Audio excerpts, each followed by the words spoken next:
Alright, welcome to today's showcase. Today we're at number 105, I believe, and we have a bunch of stuff to go over, so as per usual, we're going to be going a little bit quick. However, if you're curious about what we're going over, I'm going to take a minute to talk about that, because of course that's what the table of contents of this is for. So, the initial thing that I've been spending the most time on, I would say, is probably the Alchemy Rework, or not really a rework, I guess, but a redesign, I suppose. And I'll go more in depth on that later, but the gist of it is, blacksmithing and lapidary felt a lot more worthwhile than alchemy, and I was left kind of thinking, I don't have enough recipes for alchemy, or recipe ideas even. So I did a bit of a redesign and a rework of how I think about alchemy, and now that we're there, we have a ton of new stuff and a ton of new opportunities that I think anyone who's a prospective alchemist will really enjoy. Um, excuse me. Anything else, I believe, is related to specifically interfaces. So I've done a lot of work with admin interfaces and event master interfaces, so we'll be going over that as well. There's a cool little new scroll box feature, and I'll be talking about that as I will with Alchemy later on. But what you need to know is that it's a really neat little tool, I guess, that you can use to search through player names and through similar stuff like that if you're an admin, and I intend to use it for things like certain potions in the future, and I might even adapt it to work with our inventory system so that you can search through your inventory that way. I'm not entirely sure about that just yet. It's kind of just an idea, but it is pretty adaptable and it is pretty easy to use, thankfully. Not to toot my own horn or anything, it's just how it is. However, that's all specific stuff that we'll talk about when we're further into the video. There are a few miscellaneous things that'll be sprinkled throughout, and I'm not going to tell you where they are because I don't really know, but if I think of them, I'll add them in, when the time comes. Whatever the case, I hope you enjoy, and I hope you look forward to the next showcase as well. Alright, so a while ago I talked about admin functionality. More specifically, I worked on all of these functions up here to the top left. So these functions are very straightforward, and if you haven't seen that video, I don't think you need to. They're very self-explanatory. Teleport, summon, mute OC, kick, ban. Very obvious in what they do, right? So the reason that they're special today is because previously they were all using HTML and CSS. And if you don't know what that means, it's just their integrated form of scroll boxes, right? But that doesn't really fit the game's style, and it's kind of frustrating to interface with on my end because I'm not most familiar with their crappy HTML stuff. So I wanted to take a more familiar approach that I would be able to interface with far easier, right? So I converted that scroll box system to Velocity, to ViScript, and if we go ahead and click here on Kick, I guess, we can go ahead and take a look. You can see the scroll box works as you'd expect a scroll box would. You drag it with your mouse and it scrolls. Currently it doesn't support mouse wheel movements, but in the future it will, so it's pretty straightforward, but I figured I should mention it regardless. Anyway, so this is pretty easy stuff, right? This is not that crazy. The thing that makes it special is that if we click on one of these, we can, it's not going to mention it right now, but if we click on one of these, we can select a player, and I accidentally clicked off on the check mark there, so it disconnected me from the server. It kicked me from the server.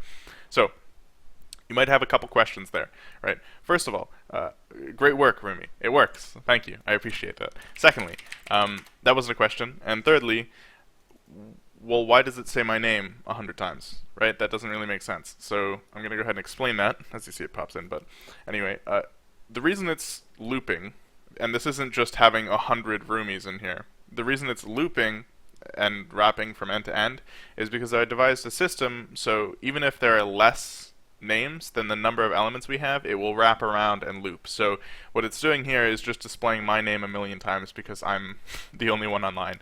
If I were to go to one of these over here to, I think, actually let's do teleport, we can see here that the names are different. So this is still looping and wrapping, and I believe we only have a certain number of players. I don't think that we have more than 10 players, like mobs lying around, but we do have more than one. So you can see that there is a variance here, and if I keep scrolling, you can see my name pop up again. I'm actual Rumi for the record, as you'd probably expect. But if we go ahead and hit one of these, we can probably click down here, teleport, it'll teleport us to said player. So that's pretty cool. That works as you'd expect it to, I think, and that's all well and good. Now, for those of you who are more technically inclined, or maybe just the curious, you're probably wondering how that works, and moreover, you're probably wondering, well, why the hell are you even doing this? Because is it really just to make your life easier? And the answer is, yeah, kind of. Really, it's, I mean, that makes a big world of difference when you're trying to do something for several hours, right? The admin functionality is going to be a thing that takes me a long time, so making my life easier saves me literal hours of lifetime. So that's cool. However, that's not all, right? It's not just to make my life easier. The reason that I'm doing it like this is because normally HTML scroll boxes and scroll interfaces and stuff like that are very inefficient. And if you have a lot of entries, not only are they very inefficient, they're very frustrating to scroll through. So for the record, in the future there will be search bars, and I'm going to be showing a couple clips here in a second, but just so you know, there will be a search, just in case you're an admin or something and you're wondering, wow, this looks really frustrating to navigate. Part of the reason I'm doing this is because I want to be able to easily integrate a search bar like that. So, just so you know. But anyway, I'll be putting up a clip here in a second of a couple different things. The first one is going to be what it looks like without the masks, so it's not trapped within the little box, if that makes sense. And you'll instantly see probably how it's working a little bit. The key to it is if we have, say, 100 players online, right, and we want to teleport to one of those players. Let's say that we're completely willing to scroll through this interface to find that one person, so we don't want to use the search function, right? If I were a dumber man, or perhaps a less experienced man, I would say, okay, we'll just make 100 scroll interfaces, right? And we'll increase their Y position or whatever the hell, right? And stuff you don't care about. So the problem with that is now we have 100 things on the screen, and all of them have to be moved constantly, right? The big issue with that is most of those aren't even seen, right? Like if you look at the scroll box, we don't have a scroll box as tall as the monitor, and we certainly don't have one as tall as 100 entries, right? So there's no reason whatsoever to have all of those present. So what we're doing instead is we have 11, I believe actually 13 total interface elements, right? Only 10 of which are being moved. So only 10 interface elements need to be moved instead of potentially infinite, right? Now, this is a loss when we're talking about less than 10 elements, but it's such a minute loss that it doesn't really matter, and especially because one element is much less likely than having many, especially when we're talking about an MMORPG. So that's cool. Now, to further demonstrate this concept, I'm going to quickly show another clip of what it looks like when you're scaling through, say, 100 values, right, or however many values. This is purely to demonstrate the wrapping functionality, so you can see very clearly that as it reaches 100, it wraps back around, or 99, sorry, it wraps back around to 1, and then starts from the beginning again, or 0, or whatever it is. And that's not a super huge deal, but I figured I should mention it regardless. And also, one thing I do want to include as well is a little clip of another functionality that I found for this, which is I stored all of your spell information in a similar entry list and allowed you to pull from it. So I posted that screenshot in the Showcase channel earlier this week, but I'll go ahead and drop it in the video as well in just a second so you can see another potential use of this. If you're curious about what I'm going to be using this in the future for, it's not just player selection or account selection or whatever else. I'm going to be using it in a ton of the interfaces because I think it's a pretty adept use of it, and I'll probably integrate a scroll bar a search bar right below it for ease of use. And that could be for anything, for item selection potentially in the future, for inventories, for maybe setting stats on a creature you're making as an EM, or I don't know, anything really. It's a very versatile interface, and I'm looking forward to further expanding on it. So I hope you enjoyed that, and I hope you're looking forward to hearing about the alchemy changes in just a second here. Alright, so on to alchemy. I'm going to try to go a little bit quicker here because I do think that we drag on sometimes a little bit too much, but if you're curious about what's going on, it's a ton of alchemy changes, a ton of new alchemy recipes, and a couple stat-related things that I've messed around with. We're going to go ahead and go over those first. It's kind of the boring stuff, and then we'll go over the new potions and what they do and how they work and so on and so forth. So, first things first, the new stats menu, quote-unquote new stats menu. It's just a new tab down here, and it contains basically what I said it would. It's all the quote-unquote crafting stats, mastery stats, that kind of thing. So you have Spite, Surplus, Facet, Artistry, Masterstroke, Vigor, and Ardor. And these are not exactly what you'd expect them to be, but if you read the changelog a little while ago and watched the showcases, you'll know that these are what focuses on your, I guess ironically, focus stats. So your focus is basically your energy and what you use when you're crafting or harvesting. So let's look at Vigor, for instance. Vigor increases your focus per second. so your regeneration with focus.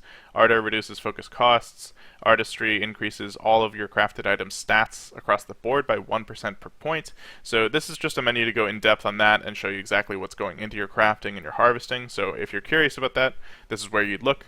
And there's one other thing that I want to take note of, or I guess two other things. Three other things, actually. First of all, this menu up here at the top was a little wonky before, so I fixed it. Now your mouse will properly show off what you're pointing at, as you'd expect. There were a couple bugs relating to that. Also, you can also see here your percentage regeneration as well. So no longer is it just 29 HP regen, it tells you exactly how much you're getting, as well as how much you get for MP regen. Focus regen, for the record, is not percentage, which is why it doesn't have a percentage. And tolerance down here is the big thing that relates to alchemy. So I won't go too in depth on it because you can read on screen, but tolerance is, to give you the short of it, the stat that prevents people from chugging 1,000 combat potions. So I'll talk more about that in a second, but just keep in mind that it's a percentage, and currently it doesn't have a percentage sign, so that probably doesn't help. But if it was at 100, for instance, you'd have 100% effectiveness when you drink a potion. That is probably confusing, but I'll get more into it in a second. So, new stuff. This is all the same, obviously, but bam! Alchemy has 1 million recipes now. Fantastic. So I have Alchemy 3, so we can see all of them, and you'll probably realize we have some arrows here. So if I go over here, it's probably easier to see. We can now page through these, and we can't page up, obviously, if we're already at the base. So that's pretty straightforward, I think. But the whole goal of this is so that we can page through more recipes than we have here. And you can see quickly we go down past where we need to. So right now we don't have exactly a very necessary amount of recipes to warrant this, but I think in the future we will have more than enough for it to be very warranted. So it was just a little bit of planning ahead. Whatever the case, Alchemy has 1 million new masteries, or not masteries, sorry, new recipes, like I said. The first couple are usually the same. Mostly the same. So we have corrosion, talking heads, and then you slowly get into some of the more crazy ones. So like hair dye, for instance, pilferage, keen eye, etc., etc. A few things first before I go on. I've elaborated not just on the quantity of recipes, so not just between like corrosion and talking heads, which are two completely different potions, but also on their rarities. And if you weren't aware, or if you don't remember, rarities are basically tiers. So if we look at the uncommon version of talking heads and the rare version and the epic version, these all have their own requirements. So if we weren't at alchemy level 3, we wouldn't be able to see the epic rarity here. We would only be able to see rare, uncommon, and mundane. Now, for the record, these descriptions aren't changed, so these still need to be updated, but they do exist in the game, the items themselves, the potions, and so on. So that's just something to consider. But my point being that these recipes are sort of like several recipes in one. You can see that most of them have multiple levels, and they all have planned changes. So like, for instance, this pilferage potion, even though it doesn't say it here, allows you to get higher surplus. So it gives you +1 surplus, I think, for like 10 seconds.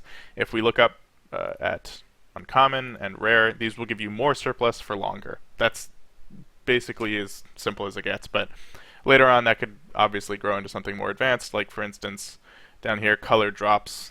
This is basically eye drops to change your eye color. So anyway, the other big thing here is not just rarity related. I know that this is probably going to be controversial, so I ask that you hear me out for a second, and we already explained tolerance, so hear me out ×2. We have blood oil here, and we also have, if we click down here, we can look at Potion of Regeneration, and the last potion currently is Potion of Mana. So these are combat potions, right? And if you've ever played any other RP game, especially Spires or Eternia, you know that when you have combat potions, and I commend Chance for this because it was genuinely a really good decision on his part to not include a ton of very heavy combat potions. When you have a lot of them, people will hoard them, and people will use the best ones constantly to like keep themselves up, basically. So I've done two things here to combat that, and you've already seen one of them with tolerance. Like I said, if you were to say drink a potion that gives you 10 health or something, right, and then drink another potion that gives you 10 health, that second potion will probably be about 50% or 60% effective. So instead of getting 10 health back, you'll get 5 or 6 health back, and the potion after that will give you 1 or 2, right? So it drastically drops down as soon as you drink one potion, right?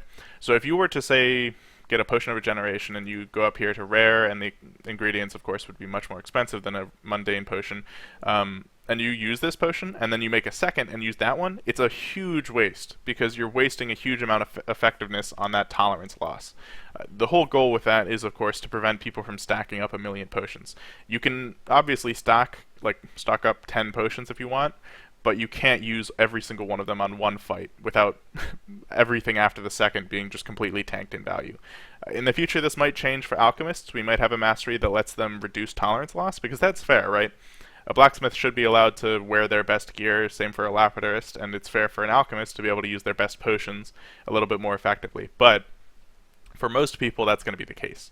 The other kind of combat-related potion is going to be oils, or are going to be oils, I guess, plural.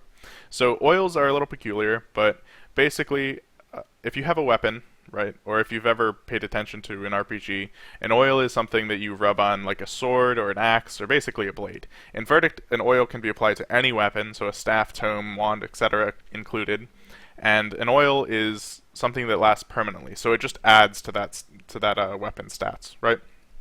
Now, that's a very small boost. So this blood oil here on the screen right now is actually like 2 or 2.5% crit rate, which is not insubstantial, but it's also very small relative to some of the other boosts you can get, especially from regular stats.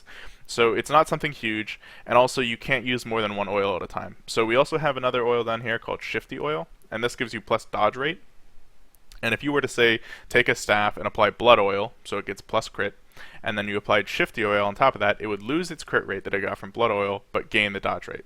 So these are kind of small bonuses, and ultimately they're very not so consequential, but the important thing is that you can influence your build a little bit more, and we prevent people from doing so in a way that makes it abusive or exploitative. So I think that that's ultimately for the best of the game, and it makes alchemy a little bit more interesting than it was prior, and I look forward to adding more recipes to this tree in the future. So cool. I think next up we have new tile set stuff, which the mappers I'm sure will be very excited about. New water stuff, which I think looks great. Waterfalls, couple new props, etc., etc. So look forward to that, and stay tuned. Alright, so we have the new tile set stuff. A couple things. First, there's solid backgrounds, like this yellow here is just here because it's supposed to contrast with the colors. Don't worry about that. We do not have sun rays of water here. You will notice that it's very water focused because we didn't have any water tile sets existing. So we have a new beach tile set, a coastline tile set, the waterfalls obviously, stairs, rugs, cabinets and furniture, some ovens, flowers, rosebush, etc., etc. Very cool. I'm really happy with that. I think that the water looks great. It's not too cartoony, and I think it looks very detailed, so I'm very happy with that, frankly. The waterfall, I'm pretty happy with that as well. I have to put it in game, obviously, to see how it looks, but it can be split into 3 chunks, 3 columns, so I think that that will work out as well. Rugs look great, stairs look great, this guy's great with furniture and cabinets and everything like that, indoor stuff anyway, so I wasn't expecting anything less than perfection.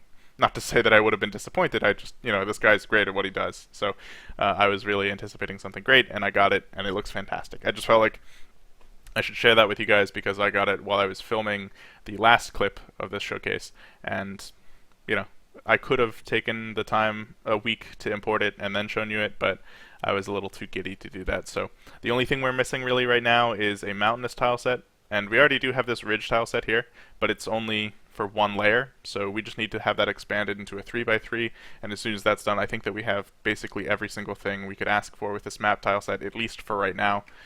And I'm really looking forward to that. I think the mappers will love it, and I'm looking forward to hearing what they say as well. Other than that, I think that we're good to go.